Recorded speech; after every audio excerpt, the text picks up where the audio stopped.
Kerala CM ఎవరవుతారనే విషయంలో ఉత్కంఠ కొనసాగుతుంది. కేరళ కాంగ్రెస్ ముఖ్యమంత్రి ఎంపికపై హైకమాండ్ కసరత్తు చేస్తుంది. ముఖ్యమంత్రి ఎవరు అనేది తేల్చేందుకు ఏఐసీసీ అధ్యక్షుడు మల్లికార్జున ఖర్గే నివాసంలో కీలక సమావేశం జరిగింది. ఈ సమావేశానికి రాహుల్ గాంధీ కూడా హాజరయ్యారు. ప్రస్తుతం కేరళ సీఎం రేసులో వీడి సతీశన్, అలాగే రమేష్ చెన్నితల, కేసీ వేణుగోపాల్ ఉన్నారు. ఇక ఖర్గే నివాసానికి వచ్చిన కేరళ కాంగ్రెస్ ముఖ్య నేతలతో ఖర్గే, రాహుల్ గాంధీ చర్చలు జరిపారు.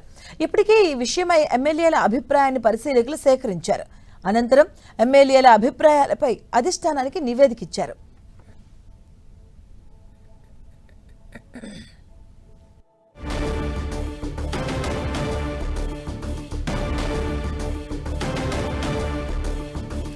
కేరళంలో ముఖ్యమంత్రిగా ఎవరిని ఎంపిక చేయాలన్న అంశంపై ఆ రాష్ట్ర ఎమ్మెల్యేలు, ఎంపీలు, మాజీ ఎంపీలు మిత్రపక్షాలతో సమావేశమై చర్చలు జరిపారు.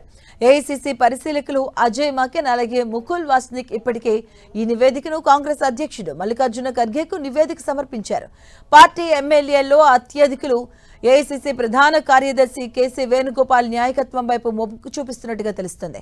ప్రజల్లో మాత్రం గత శాసనసభలో విపక్ష నేతగా వ్యవహరించిన సీనియర్ నేత వీడి సతీశన్ పేరు ఎక్కువగా వినిపిస్తుంది. ఖర్గేతో సమావేశమైన మాకిన్, అలాగే వాస్నిక్ ఈ విషయాలన్నీ ఆయనకు వివరించారు. సీఎం ఎంపికపై తుది నిర్ణయం తీసుకునే ముందు పార్టీ అధ్యక్షుడు పోటీలో ఉన్న ముగ్గురు నేతలను పిలిచి చర్చిస్తారని సమాచారం. రాహుల్తో తనకున్న సాన్నిహిత్యాన్ని ఉపయోగించి సీఎం పీఠం కోసం వేణుగోపాల్ గట్టిగా ప్రయత్నాలు చేస్తున్నట్టుగా సమాచారం. ఇక ఇటీవల జరిగిన కేరళం అసెంబ్లీ ఎన్నికల్లో కాంగ్రెస్ ఆధ్వర్యంలోని యూడీఎఫ్ కూటమి భారీ మెజారిటీ సాధించింది. 10 ఏళ్లుగా అధికారంలో ఉన్న ఎల్డీఎఫ్ కూటమిని ఓడించిన యూడీఎఫ్ అధికారం చేపట్టేందుకు సిద్ధమైంది. ఇక ఈ కూటమిలో ప్రధాన పార్టీగా ఉన్న కాంగ్రెస్ పార్టీ నుంచే సీఎం అవుతారు. సీఎం పదవి కోసం అనేక మంది పేర్లను పరిశీలించిన అధిష్టానం చివరకు కేసీ వేణుగోపాల్, రమేష్ చెన్నితల, వీడి సతీశన్ పేర్లను ఫైనల్ చేసినట్టుగా సమాచారం. ఇందులో మెజారిటీ ఎమ్మెల్యేలు కేసీ వేణుగోపాల్ కు మద్దతు తెలిపినట్టుగా తెలుస్తుంది. కేరళ సీఎం ఎవరనే దానిపై ఈ రోజు సాయంత్రానికి ఒక స్పష్టత వచ్చే అవకాశం ఉంది.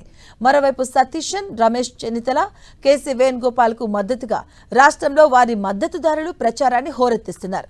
ర్యాలీలు నిర్వహించడంతో పాటు అనేక ప్రాంతాల్లో తమ ప్రియతమ నాయకుల బిల్ బోర్డులు, పోస్టర్లు ఏర్పాటు చేశారు.